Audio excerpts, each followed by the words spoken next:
말씀에 따른 은혜가 저와 여러분의 삶 가운데 넘쳐나기를 간절히 소망합니다.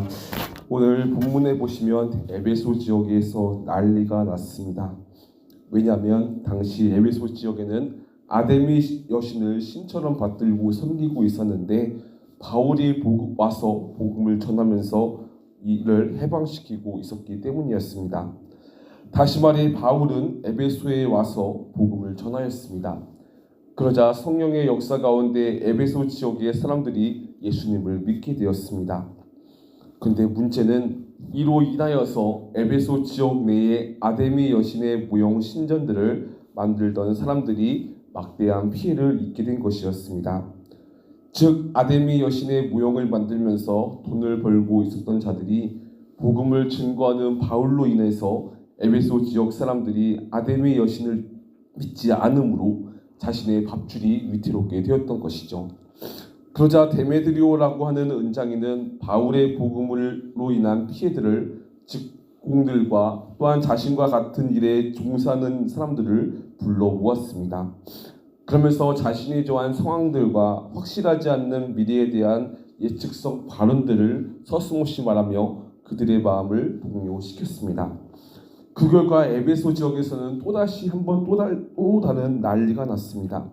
그것은 바로 데메드리오라고 하는 은장의 말로 시작된 거짓 뉴스가 에베소 온 지역에 퍼지게 되었던 것입니다. 그래서 우리가 읽은 29절 말씀처럼 에베소 지역에는 큰 혼란에 빠지게 됩니다. 이에 대해서 군중들은 바울의 동행자들인 마게도니아 사람 가이오와 아리스토가르를 불러 붙잡아서 한꺼번에 극장에 몰아갑니다. 그 이유는 바로 그들을 심판하기 위해서였던 것이죠. 이에 대해서 바울 또한 함께 들어가려고 했지만 바울에게 호감을 가진 아시아의 몇몇 구간들이 사람들에 보내어서 바울의 출입을 말렸습니다. 이윽고 33절에 보시면 유대 사람들이 알렉산더를 앞으로 밀어냈고 군중 가운데서 몇 사람이 그를 다그치기 시작합니다. 결국 복음을 전하는 이들을 심판하라고 그들을 다그친 것이었죠. 그러면서 극장에 모인 사람들은 알렉산더가 유대 사람인 것을 알고 모두 한 목소리로 2시간 동안이나 에베소 사람의 아데미 여신은 위대하다고 소리쳤습니다. 이에 대해서 35절에 보시면 시청기관, 서기관이 나섭니다. 그러면서 그들을 진정시키고 있습니다. 그리고는 그는 말합니다. 에베소가 위대한 아데미 여신과 하늘에서 내린 신상을 모신 신전 수호자임을 모르는 사람이 어디 있냐며 이러한 자부심을 갖고 결코 경솔한 행동을 하지 말라고 이야기를 했던 것입니다. 그러면서 그들에게 사건을 크게 만들지 말라고 하면서 이 난리는 일단락이 됩니다. 그런데 여기서 우리는 몇 가지 사실을 보게 됩니다. 그것은 첫째, 우리는 삶에 있어서 무엇을 중요시 여기며 살아가느냐는 것입니다.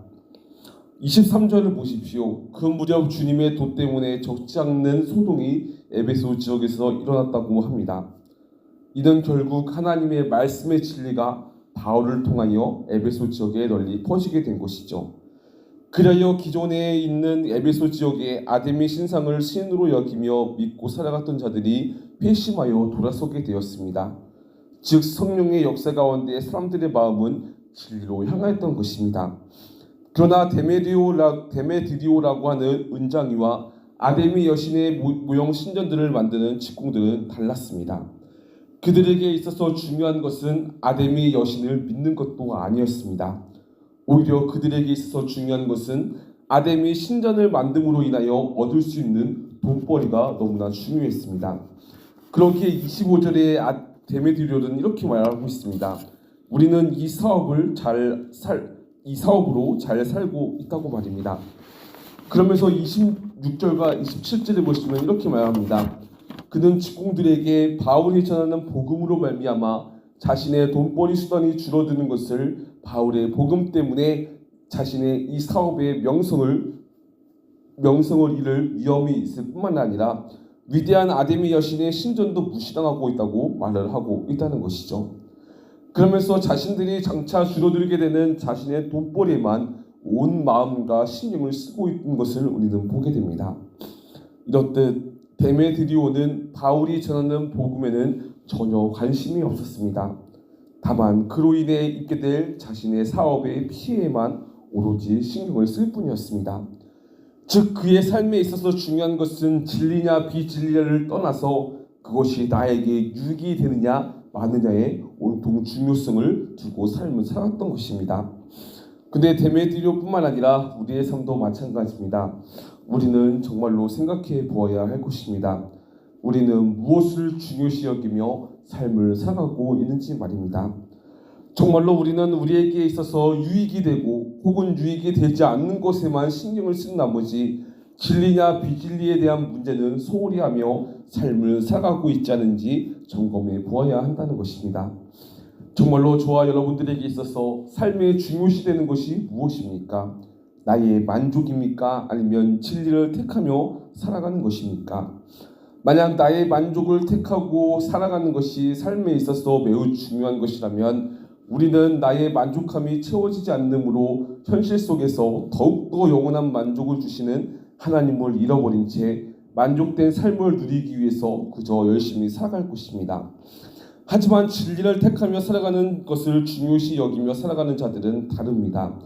그들의 노력과 삶 가운데서 하나님의 동행함으로 인한 하나님의 능력과 영광이 삶 가운데 나타나게 될 것이고 그리하여 영원하신 하나님과 동행함으로 인해서 우리의 인생을 하나님께서 말씀하시는 대로 또한 우리의 삶의 인생을 하나님 보시기에 똑바르고 그리고 바르게 삶을 살아가게 될 것입니다.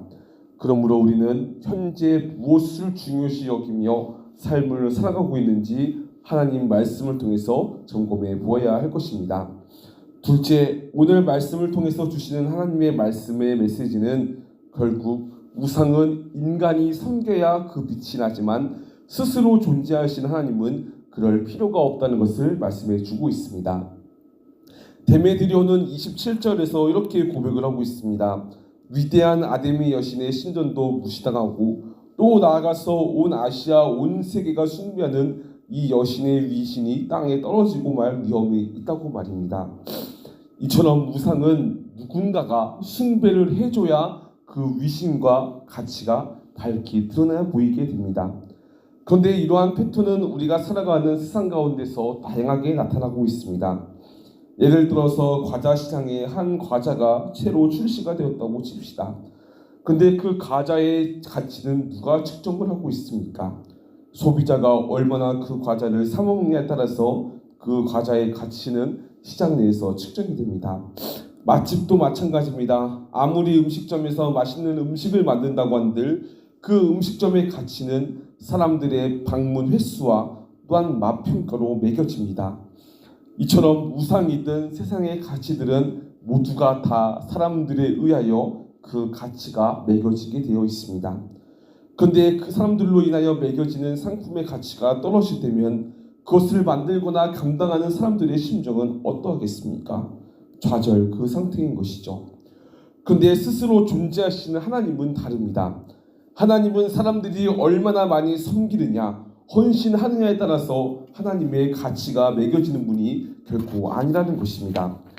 또한 얼마나 많은 사람들이 예수님을 믿었느냐 마느냐에 따라서 예수님이 정말로 하나님의 아들이요 삼위일체 하나님이라는 사실에 대한 진리냐 혹은 위엄과 가치가 결코 평가되지 않습니다. 왜냐하면 하나님은 스스로 존재하시는 분이며 모든 창조물로부터 영광 받으시기에 합당하신 하나님이 되시기 때문입니다. 이 말은 우리가 하나님을 영화롭게 하지 않는 삶을 산다고 한들 하나님의 영광은 지워지지 않는다는 것입니다.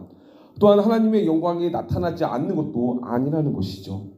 오히려 하나님은 스스로 모든 영광을 온 백성과 온 창조물 가운데 나타내시는 분이 바로 하나님이십니다. 또한 하나님은 스스로 거룩하신 하나님의 영광을 온 하늘과 온 땅에 충만하게 드러내 보이신다는 것이죠. 그리하여 온 만물이 하나님을 자발적으로 찾아가며 살아갈 수 있도록 하십니다. 그렇다면 이러한 하나님 앞에서 우리는 어떠한 삶을 살아가야 하겠습니까? 우리는 정말로 우리가 하나님의 자녀라고 해서 우리의 삶이 대단하고 가치 있는 삶이 아니라는 것을 기억하며 살아가야 합니다. 정말로 우리의 가치는 우리가 하나님의 자녀라는 것에 있지 않습니다. 오히려 우리의 가치는 스스로 영광 받으시기에 합당하신 하나님께서 우리의 아버지가 되어 주시는 것에 그 가치가 있다는 것이죠. 이는 우리를 하나님의 자녀 삼아 주시고 우리의 아버지가 되어 주시는 하나님을 우리의 삶의 중심에 두고 믿으며 살아가야 한다는 것입니다. 그렇게 되다 보면 우리의 삶의 우선순위는 바뀌게 됩니다. 나의 유익을 위한 삶보다는 진리와 비진리를 구별하며 진리를 택하는 삶으로 살아가게 된다는 것이죠. 확실한 것은 우리를 사랑하시는 하나님 아버지가 우리의 아버지가 되어 주심을 믿을 때 하나님께서 나타내시는 영광 가운데 우리 또한 그 빛을 반사하며 삶을 살아가게 될 것입니다.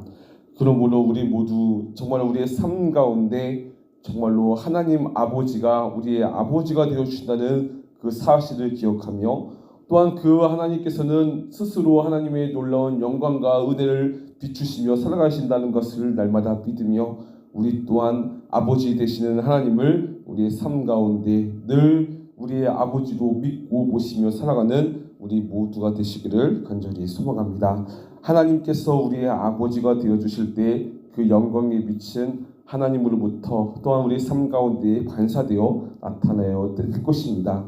이를 믿으며 살아가는 우리 모두가 되시기를 간절히 소망합니다. 말씀